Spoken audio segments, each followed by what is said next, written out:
High friend, hello, welcome to my channel. चला तर मग बनवूया आज भरून वांगे माझ्या पद्धतीने. कसे मी वांगे करते आणि टेस्टी पण खूप होतात वांगे. पहिलं तर आपण घ्यायचे आहे तिथं वांगे चिरून असे चेक करायचं आहे आतमध्ये काही किडे वगैरे आहेत नाहीत, कारण वांगे किडके असतात ना आतमध्ये म्हणून. आणि इथं मी घेतलं आहे मिठाचं पाणी. मिठाच्या पाण्याने कसं आपले वांगे खात असताना कळकट लागत नाहीत आणि वरून प्लस वांगे लवकर शिजली जातात. त्याच्यामुळे मी इथे घेतलं आहे मिठाचं पाणी आणि त्या मिठाच्या पाण्यात मी वांगे टाकलेली आहेत. आणि वरून इथं मी खलबत्त्यात कुटून लसूण घेतलेला आहे. सर्व मिक्सरमध्ये कुटत असतात, पण मला नाही आवडत मिक्सरमध्ये कुटलेलं जास्त प्रमाणात. खलबत्त्यात वगैरे कुटलं की जरा टेस्ट जरा वेगळी येते.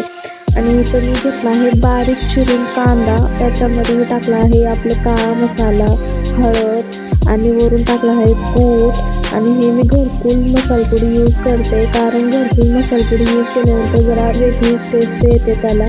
त्याच्यामुळे मी तर घरकुल मसालपुडी यूज करत आहे. आणि काही जण काय करतात की या सर्व सारंगमध्ये पाण्याचा यूज केला जातो, पण मी इथं तेलाचा वापर करते. आणि मी हे वांगे सगळे आता भरून घेणार आहेत. इकडं साईडला मी पाणी गरम करायला ठेवलं होतं, कारण गरम पाणी टाकल्यानं आपली भाजी तरीदार होते आणि वरून टेस्टी पण होतं. आणि इथं तुम्ही बघू शकता की वांगी भरून सारण उरलेलं आहे थोडंसं. मग आपल्याला कढईमध्ये आधी तेल ॲड करून घ्यायचं आहे आणि नंतर जे आपलं उरलेलं जे सारण आहे ते आपल्याला कढईमध्ये टाकून घ्यायचं आहे.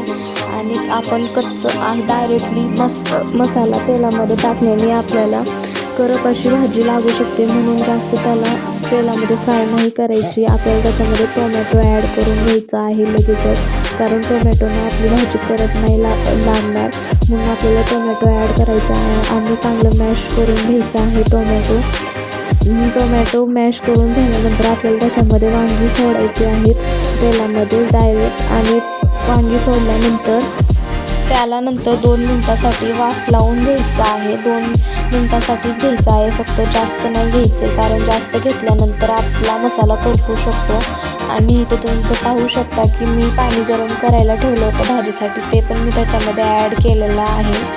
आणि इथं आपलं पाणी ॲड झालेलं आहे. नंतर मी ह्याच्यामध्ये चवीनुसार मीठ टाकत आहे. आणि ह्याला आपल्याला चांगलं झाकून शिजायला ठेवायचे आहेत. कुणी काय करतं की झाकल्यानंतर तेल उडतं म्हणून झाकून ठेवत नाहीत, पण झाकूनच आपल्याला शिजायला ठेवायचे आहेत, कारण मसाल्याची टेस्ट तशीच लागते.